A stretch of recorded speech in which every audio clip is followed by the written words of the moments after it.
हर कदम हर डगर किसानों का हमसफर। ये है किसान राज न्यूज। किसान समृद्ध तो देश समृद्ध। 12 नवंबर 2023 को भारत के उत्तराखंड के उत्तरकाशी जिले में सिलकियारा बारकोट सुरंग का एक हिस्सा निर्माणाधीन होने के दौरान ढह गया। ढहने की घटना भारतीय समय अनुसार सुबह लगभग 5:30 बजे हुई और 41 श्रमिक सुरंग के अंदर फंस गए। बचाव अभियान तुरंत शुरू किया गया और इसका नेतृत्व राष्ट्रीय आपदा प्रतिक्रिया बल, राज्य आपदा प्रतिक्रिया बल, उत्तराखंड पुलिस और भारतीय सेना कोर ऑफ इंजीनियर्स और सीमा सड़क संगठन के प्रोजेक्ट शिवालिक के इंजीनियरों ने किया। सुरंग विशेषज्ञ अर्नोल्ड डिक्स और क्रिस कपूर सहित कई पेशेवर बचाव प्रयासों में शामिल थे। सिलकियारा बैंड बारकोट सुरंग का निर्माण Navyug engineering construction limited NECL द्वारा चारधाम ऑल वेदर रोड परियोजना के हिस्से के रूप में किया जा रहा था। सुरंग राष्ट्रीय राजमार्ग 134 के यमुनोत्री छोर पर स्थित थी, जिसे दक्षिणी छोर पर धरासू और उत्तरी छोर पर यमुनोत्री से जोड़ने की योजना है।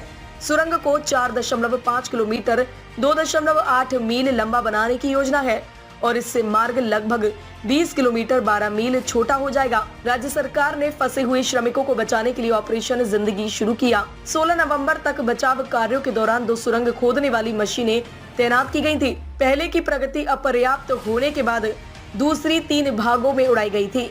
बचाव दल ने उस टीम से संपर्क किया था जिसने 2018 में थाईलैंड में थाम लुआंग गुफा आपदा से छात्रों को मुक्त कराया था। दरार की आवाजें सुनाई देने के बाद 17 नवंबर को सुरंग में मलबे के माध्यम से ड्रिलिंग रोक दी गई थी। वैकल्पिक पहुंच सुरंगों को मौजूदा मुख्य सुरंग के समांतर और निकट से शुरू किया गया था। ऑपरेशन के दौरान 3 पाइप ड्रिल किए गए, एक ऑक्सीजन प्रदान करने वाला, दूसरा सूखे भोजन के लिए मार्ग प्रदान करने वाला और एक 6 इंच 15 सेमी चौड़ा पाइप जिसका उपयोग गर्म भोजन की आपूर्ति करने और एक एंडोस्कोपी कैमरा डालने की अनुमति देने के लिए किया गया था। 21 नवंबर को यह बताया गया था कि एक चौड़े पाइप का उपयोग करके फंसे हुए श्रमिकों के साथ संचार और आपूर्ति स्थापित किया गया था। पाइपों का उपयोग पुरुषों को सूखे फल और अन्य खाद्य पदार्थ, चावल और दाल से युक्त गर्म भोजन सहित ऑक्सीजन और अन्य आवश्यक चीजें प्रदान करने के लिए किया गया था।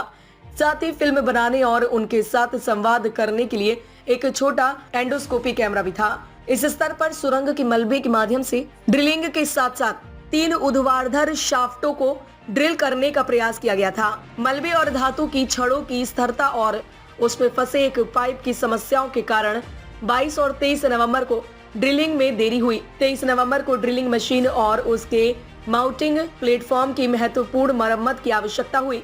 इस स्तर पर यह माना गया कि ऑपरेशन अवरोधक मलबे के माध्यम से 75% रास्ते तक पहुंच गया था।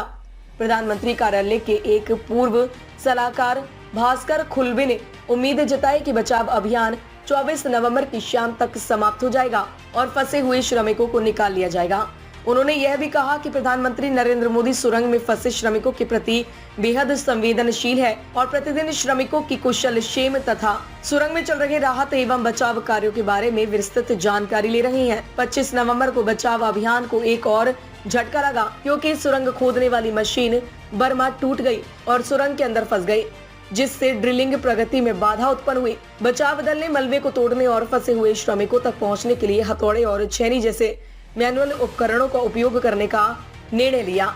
ऐसा माना जाता है कि ड्रिलिंग टूटने से लगभग 9 मीटर 30 फीट पीछे रह गई थी। इस बीच ऑस्ट्रेलियाई सुरंग विशेषज्ञ अर्नोल्ड डिस्क, जो बचाव अभियान का हिस्सा थे, ने बताया कि उन्हें सावधानी से आगे बढ़ने की जरूरत है और यह बचाव अगले दिन पूरा हो सकता है या अगले महीने तक लग सकता है, क्योंकि वे इसमें जल्दबाजी नहीं कर सकते।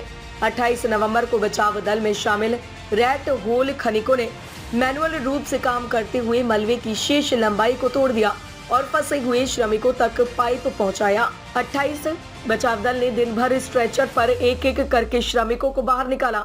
इस प्रक्रिया में कई घंटे लगने की उम्मीद थी।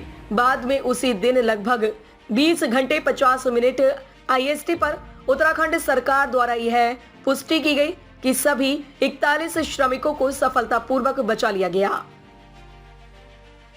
ताज़ा खबरों से जुड़े रहने के लिए हमारे चैनल को सब्सक्राइब करें और बेल आइकन को दबाना ना भूलें ताकि हर खबर की नोटिफिकेशन आपको मिलती रहे।